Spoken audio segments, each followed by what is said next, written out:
নমস্কার, story officially চ্যানেলে আপনাদের প্রত্যেককে স্বাগত। আমি আজকে একটা সুন্দর কাহিনী বলছি। এক কৃষক এবং তার স্ত্রী আর তার এক ছেলে এক মেয়ে।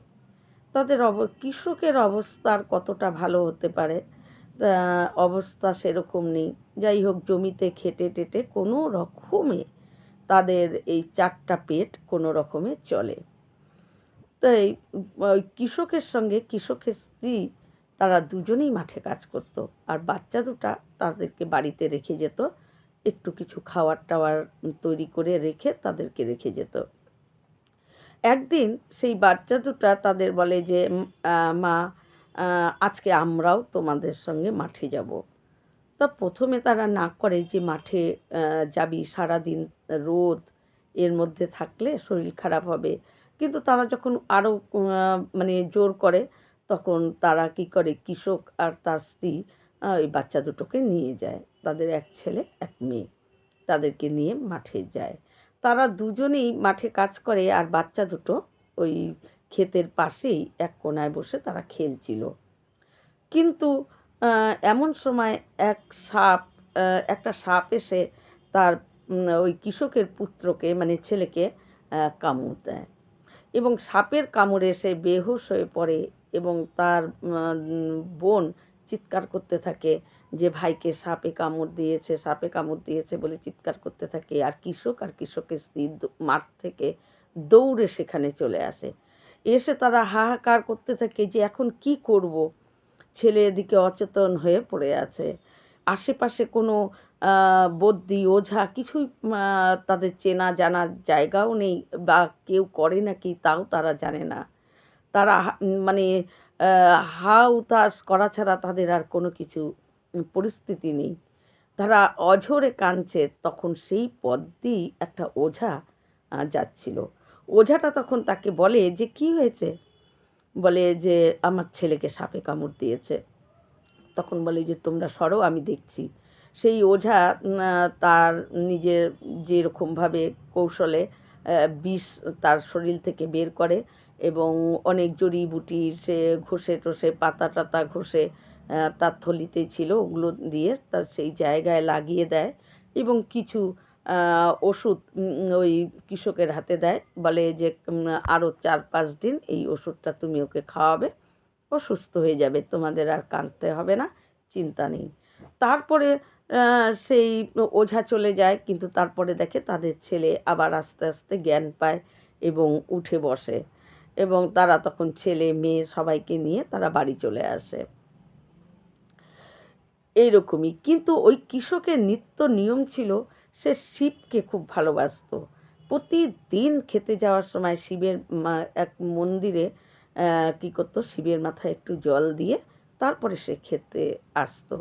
প্রতিদিন তার এটা নিয়ম ছিল, এবং যখনই কোনো কিছু অসুবিধা হতো ও শিব শিব করেই ডাকতো, হে ভোলানাথ, হে ভোলানাথ রক্ষা করো, এরকম। কিন্তু দরিদ্রতা তো তাদের পেছন ছাড়ে না, তাদের তো একেই এত দরিদ্র, তার মধ্যে সমস্যা এসেই যাচ্ছে। তারপরে কৃষক একদিন কী করে, কি কেনার জন্য বাজারে যায়। বাজারে যায়, সেই সময় একটা বড় ষাঁড় গরু সে ছুটে আসে এবং কৃষককে মারার জন্য। কিন্তু তখন একজনকে তাকে বলে যে আরে সরে যাও, সরে যাও, সরে যাও, তোমাকে মেরে ফেলবে, মেরে ফেলবে বলে তাকে কি করে, হাত দিয়ে এমন করে সরিয়ে দেয়, এবং সে পড়ে যায়। সামান্য আঘাত লাগে, কিন্তু ষাঁড় গরু ওখান থেকে দৌড়ে চলে যায়। তাই সেদিনকেও সে এই বিপদ তার ওই বাজারের মধ্যে ঘটে। সে মনে মনে ভাবে যে কেন এত বিপদ, আমি প্রতিদিন শিবের মাথায় জল দিই, তাও ভোলানাথ এত বিপদ কেন? তারপরে সেইবার কী করে, তার স্ত্রী আর ওই কৃষক মিলে তাদের জমিতে প্রচুর গম লাগায়, এবং সেই বছর আরও যে কৃষকেরা ছিল আশেপাশে, যে আরও জমিতে কৃষকেরা গম লাগিয়েছে, কারো গম ভালো হয়নি। একমাত্র ভালো গম ওই কৃষকেরই হয়েছে, এবং সুস্থ গম যাকে বলে, একদম পরিপূর্ণ, মানে একদম সুন্দর। আর আশেপাশে কৃষকদের গমগুলো মানে কোঁকড়ানো, বেঁকা তেরা এমন হয়েছে, মানে কোনো দামই পাবে না এরকম।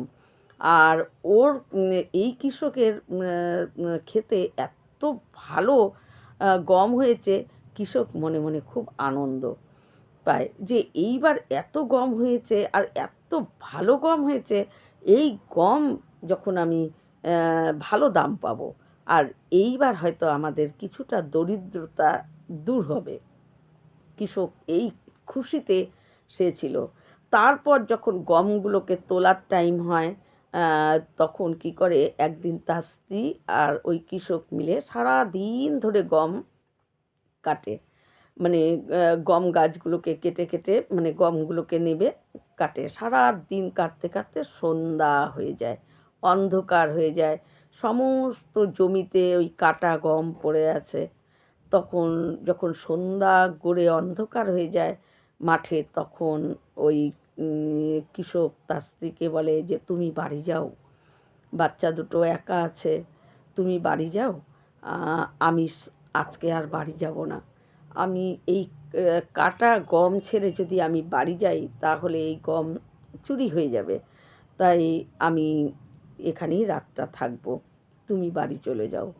তা স্ত্রী কী করে, বাড়ি চলে যায় এবং ওই কৃষক ওখানেই সারা রাত থেকে যায়, গম পাহারা দেয়। কারণ যেহেতু গম কাটা হয়ে গেছে, সেই জন্য সেই গমকে না পাহারা দিলে সেটা চুরি হয়ে যাবে। কিন্তু কৃষক যখন একটু চোখ লেগে যায়, তখন কি করে, আশেপাশে যারা গম লাগিয়েছিল তাদের কারো গম ভালো হয়নি, তাই এই কৃষকের উপর তাদের প্রত্যেকের হিংসা জন্মেছিল মনে, যে আমাদের গম ভালো হয়নি, ওর গম এত ভালো হয়েছে, ও অনেক টাকা অনেক দাম পাবে, অথচ আমরা এই সারা পরিশ্রম করে একটুও দাম পাবো না, এই গম কে কিনবে, এই তেরা বেঁকা গম, এগুলো হলো কেউ কিনবেও না, কোনো দামও পাবো না, আর ও অনেক দাম পাবে, তাই ওর গম কি করে নষ্ট করা যায়, তাই তাদের মনোভাব উঠে, মনের ইচ্ছা হিংসার থেকে, মানে হিংসা কতটা নিচে নামায়, সেটাইতেই তাদের হিংসা হয়। তো কৃষক যখন পাহারা দিতে দিতে সারাদিন পরিশ্রম ক্লান্ত, তার চোখ দুটো একটু লেগে যায়, আর ওই অন্য কৃষকেরা এসে কি করে, ও তার গমের মধ্যে অনেক বিষ ঢেলে দেয়। এবং যখন ওর ঘুম একটু ভাঙে, ও তখন দেখে আকাশে কালো মেঘ করে আসছে, মনে হচ্ছে যেন আকাশ ভেঙে বৃষ্টি হবে। ওর তো তখন ভগবান শিবকে ডেকে যাচ্ছে, হে শিব, এখন যদি বৃষ্টি হয় এই কাটা গম সব ভেসে চলে যাবে, আমার এই পরিশ্রম, আর যার আশায়, এই আশাটুকু নিয়েই পরিশ্রম করেছিলাম, আর এত ভালো গম হয়েছে জন্য ভিতরে খুব আশা যে হয়তো আমাদের দরিদ্র একটু কমবে, দরিদ্রতা থেকে আমরা একটু রক্ষা পাবো। কিন্তু ওই কালো মেঘ যখন দেখে, তখন সে শিবকে অনেক ডাকে, তারপরে তার খুব রাগ হয় শিবের উপর, যে আমি, একে তো আমার দরিদ্রতার আমাদের শেষ নেই, তারপরে একটা আমার ছেলের এরকম হলো, আমি বাজারে গিয়ে আমার ষাঁড় গরু আমাকে ধাক্কা দিল, এমন সব পরিস্থিতি, তাহলে তোমাকে ডেকে লাভ কি? এখন যদি বৃষ্টি হয় প্রভু, আমি একদম পথে বসে যাব, তুমি রক্ষা করো বলে ডাকছে। এবং তখন দেখে এমন বৃষ্টি হয়, কোথায় গম, কাটা গম সমস্ত ভেসে চলে যায়। এদিকে সমস্ত গম ভেসে চলে যাওয়াতে সেই কৃষকের তো মাথায় মনে হচ্ছে যেন বাজ পড়ে, যে কি করব, এত দিনের পরিশ্রম, নিজের পরিশ্রম, স্ত্রীর পরিশ্রম, তারপরেও ফসল সব ভেসে চলে গেল। তখন তার খুব রাগ হয় শিবের উপর, যে আমি এমন একটা দিন নাই যে তোমার মাথায় আমি একটু জল দিই না, তোমার নাম স্মরণ করি না, কি লাভ প্রভু, কি লাভ? একে তো আমার দরিদ্রতা আমার পাশ থেকে নড়ে না, এত দরিদ্রর মধ্যে আমাদের দিন যায়, তারপরে যদি একটু আমার ছেলে ওই রকম সাপে কামড়ালো, তাকে যদি কোনো রকমে সেখান থেকে সেই ওঝা সেই সময় পেলাম বলে সে বাঁচল। আমি বাজারে গেলাম, ষাঁড় গরু এসে আমাকে ধাক্কা দিতে নিল। যাই হোক ওই একটা লোক হলো আমাকে কোনো রকমে বাঁচিয়ে নিল। তবু আমার একটু আঘাত লেগেছে।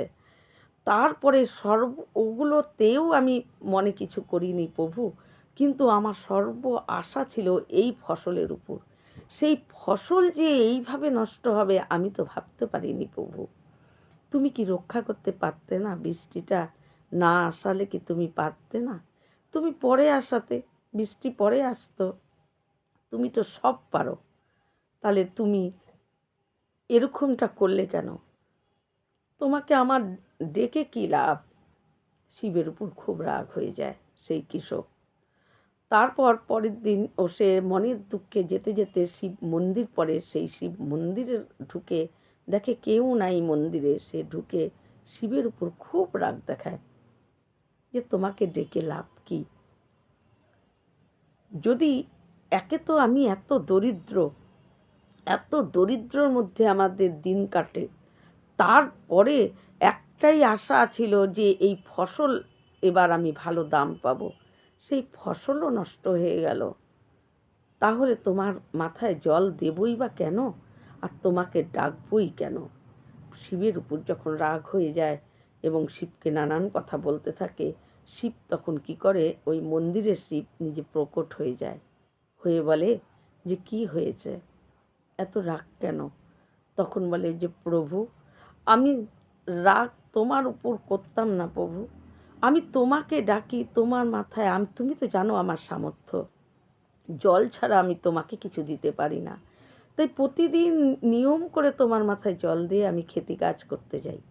কিন্তু প্রভু, ওই ফসলের উপর আমি তাকিয়েছিলাম, আর ওই ফসলটা আমার মানে প্রাণ ছিল। তাই সেই ফসলটা তুমি কি করে এইভাবে নষ্ট হয়ে গেল? তাই এই ফসল চলে যাওয়ার জন্য প্রভু আমি আর সহ্য করতে পারছি না।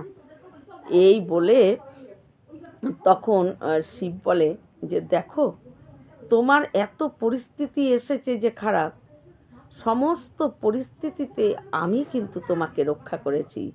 তোমার ছেলেকে যখন সাপে কামড়ালো সেই সময় তো ওই ওঝাটা আমিই ছিলাম।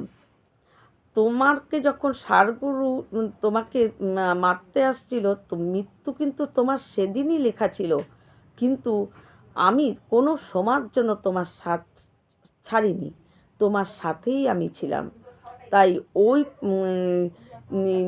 যে ষাঁড় গরুটা তোমাকে ধাক্কা দিতে এসেছিল, আমি তোমাকে ধাক্কা দিয়ে ফেলে দিয়ে ষাঁড় গরুটা চলে যায়, সেখান থেকে তোমাকে বাঁচাই। আবার তোমার সবচেয়ে বেশি দুঃখ হচ্ছে তো তোমার ফসল সব ভেসে চলে গেছে বলে, এটাই তো তোমার দুঃখ। তোমার ফসল কেন ভাসিয়েছি এবার তাহলে শোনো। তোমার যে পাশের কৃষকেরা যারা গম লাগিয়েছিল তাদের ফসল ভালো হয়নি বলে তোমার প্রতি খুব হিংসা তাদের ছিল। তাই তুমি যখন একটু তোমার চোখ লেগে গেছিল, একটু ঘুমের মতো হয়ে গেছিলে, তখন তোমার ওই ফসলের মধ্যে তারা এমন বিষ ঢেলে দিয়েছে এবং অনেক বিষ ঢেলে দিয়েছে। সেই বিষ ফসল তুমি যদি কারো কাছে বিক্রি করতো, আর সেই বিষ ঢালা ফসল যে খেত তাতে অনেকের মৃত্যু হয়ে যেত, এবং সেটা যদি তোমরাও খেতে তোমাদেরও সবার প্রাণ চলে যেত। তাই তখন আমি বৃষ্টি এমন অঝোরে বৃষ্টি করিয়েছি যাতে সেই ফসল ভেসে চলে যায়, সেই ফসল যাতে কারো ব্যবহারে না লাগে। আর তুমি আমাকে বলছো আমি কোনো সময়ের জন্য তোমার সাথ ছাড়িনি। তখন বলে যে প্রভু, আমি তো জানি না যে ওরা যে ফসলে বিষ দিয়ে দিয়েছে। তখন শিব বলে যে এবার তোমাকে আমি প্রশ্ন করছি, তুমি বলো তো, আসলে তোমরা যে আগে কর্ম করে আসো সেই কর্মের কথা তোমাদের মনে থাকে না। তোমরা যখন আবার জন্ম নাও তখন তোমাদের যখন সেই কর্মফলটা তোমাদের কাছে ফল হয়ে আসে, সেই কর্মটা যখন তোমাদের ফলটা ভোগ করার জন্য আসে, তখন তোমরা কি করো, যদি কোনো ভগবানকে তোমাদের 2-4 বার ডাকো বা ভগবানকে স্মরণ করো, তখন কি করো, তখন ভগবানের উপর তোমরা দোষ দাও যে আমি ভগবানকে ডাকি, তাও কেন আমার এই পরিস্থিতি আসলো। কিন্তু একবারও কি তোমরা সেটা ভাবো যে তোমার এই পরিস্থিতির থেকে তুমি হয়তো বেরোতেই পারতে না, তুমি ভগবানকে ডাকো বলেই, ভগবানকে স্মরণ করো বলেই সেই পরিস্থিতির থেকে তোমাকে আমরা রক্ষা করে ফেলছি, ভগবান রক্ষা করে ফেলে। কিন্তু দেখো কর্মফল সে তো ভোগ করতেই হবে। আর যদি তুমি ভগবানকে ডাকো বলেই তোমার প্রত্যেকটা কর্মফল যখন তোমার কাছে এসেছে, যখন ষাঁড়গরুর কাছে তোমার মৃত্যু লেখা ছিল, সেই মৃত্যুর থেকে আমি তোমাকে রক্ষা করেছি, কারণ তুমি আমার মাথায় জল দাও, কারণ তুমি আমাকে স্মরণ করো। তাই সেই ষাঁড়গরুকে থেকে তোমাকে ধাক্কা দিয়ে সরিয়ে সামান্য একটু আঘাত তোমার লেগেছে, কিন্তু তোমার মৃত্যু হয়নি। তোমার পুত্রশোক পাওয়ার মতো যোগ ছিল, কিন্তু পুত্রশোক থেকে তোমাকে রক্ষা করেছি আমি। ওই ওঝা সেজে তোমার পুত্রকে বাঁচিয়ে দিয়েছি, যাতে তুমি পুত্রশোক না পাও, কারণ তুমি আমাকে স্মরণ করো। তাই যখন নাকি তোমরা কোনো কর্ম করো, তখন সেই কর্মফলটা যখন তোমাদের ভোগ করার জন্য আসে, আর তোমরা যদি ভগবানকে স্মরণ রাখো, তখন তোমাদের মনে হয় যে আমি ভগবানকে ডাকছি, কেন আমার এই পরিস্থিতি আসছে। আসলে সেই কর্মফলটার কথা তোমরা একেবারেই ভুলে যাও। তোমরা ভাবতেই পারো না হয়তো আমার কোনো পূর্বজন্মের কর্মফল এর জন্যই আমার আজকে এই পরিস্থিতি আসছে। কিন্তু সেই পরিস্থিতির থেকে যখন রক্ষা পেয়ে যাচ্ছ, তখনও কিন্তু তোমাদের মনে এটা আসে না যে আমি ভগবানকে ডাকছি বলেই আমার এই রকম পরিস্থিতির থেকে আজকে হয়তো আমার ষাঁড় গরুর শিং ঢুকে আমার মৃত্যু হয়ে যেত, কিন্তু সেই মৃত্যুর থেকে আমি বাঁচলাম কেন, হয়তো আমি প্রভুকে ডাকছি তাই প্রভু আমাকে বাঁচালো। এটা কিন্তু তোমাদের মনে আসে না। কিন্তু যখন তোমাদের মধ্যে তোমাদের নিজের করা কর্মফল যখন তোমাদের কাছে আসে, তখন তোমরা ভগবানকে দোষ দিতে থাকো যে আমি তোমাকে ডাকি, কেন আমার এই পরিস্থিতি আসলো। এবার তুমি আমাকে বলো তো, যে তোমার ফসলে বীজ ঢেলেছে, তার যে বীজ তোমার ওই পরিশ্রমের ফসলে যে বীজ ঢেলেছে, তা সে কি ভালো কর্ম করেছে? বলছে না প্রভু, সে তো খুব খারাপ কর্ম করেছে। বলে তাহলে তুমিও কি চাও এ কর্মফলটা ও পাক? ও যেটা করেছে সেই রকমই কর্মফল ওর একটা ঘটুক। কর্মফল তো কাউকে কর্মফল কারো ক্ষমা করে না। কর্ম যেমন করবে ফল তেমন পেতেই হবে। তাই ও যে তোমার ফসলে বীজ ঢেলেছে, তার জন্য যে ও খারাপ কর্ম করেছে, এই ফলটা তো ওর পেতেই হবে।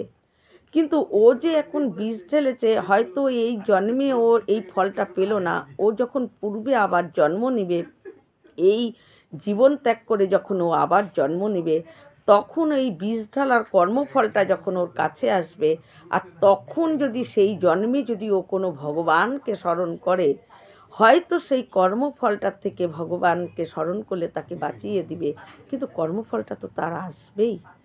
কিন্তু তখন ভগবানের এখানে কোন দোষটা আছে বলো? যদি ও ভগবানকে স্মরণ করে, তবুও তো ভগবান তার করে যাওয়া কর্মফল থেকে তাকে রক্ষা করছে। কিন্তু কর্মটা যেমন করেছে সেই ফলটা তো তার আসবেই, সে যতই ভগবানকে ডাকুক। সে ভগবানকে ডাকলে হয়তো তার কর্মফলটা যেন তেন প্রকারে তাকে কমিয়ে দিবে, বা তার থেকে তাকে রক্ষা করে আবার পথ দেখাবে। কিন্তু তাই বলে ভগবানকে ডাকছি বলে যে তার কর্মফল আসবে না, এটা তো হতে পারে না। তাই তোমারও সমস্ত কর্মফলের দ্বারাই তোমার আসছিল, সমস্ত পরিস্থিতি তোমার একের পর এক আসছিল, কিন্তু তুমি আমাকে স্মরণ করো, আমার মাথায় একটু জল দাও বলে আমি তোমার পাশ ছাড়িনি। তোমাকে প্রত্যেকটা তোমার কর্মফল যখনই এসেছে, তার থেকে আমি তোমাকে সমানে রক্ষা করে গেছি। এবার বলো আমার এখানে দোষ কি? তখন সে শিবের পায়ে পড়ে বলে যে প্রভু, আমি সামান্য একটু জল দিয়ে আমি তাও তোমাকে আবার দোষারোপ করছিলাম।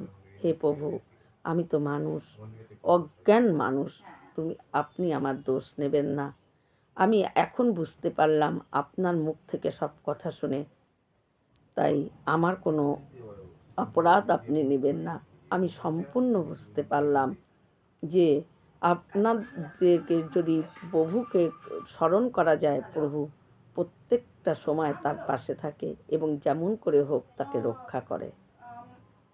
তাই আমরাও ঠিক কিন্তু ওই কৃষকের মতনই, যদি দুইবার ভগবানকে ডাকি তারপরে যদি একটা খারাপ পরিস্থিতি আসে, আমরাও ভগবানকে দোষ দিতে থাকি, কেন তোমাকে ডাকি আর তুমি আমার কেন এই পরিস্থিতি আসলো।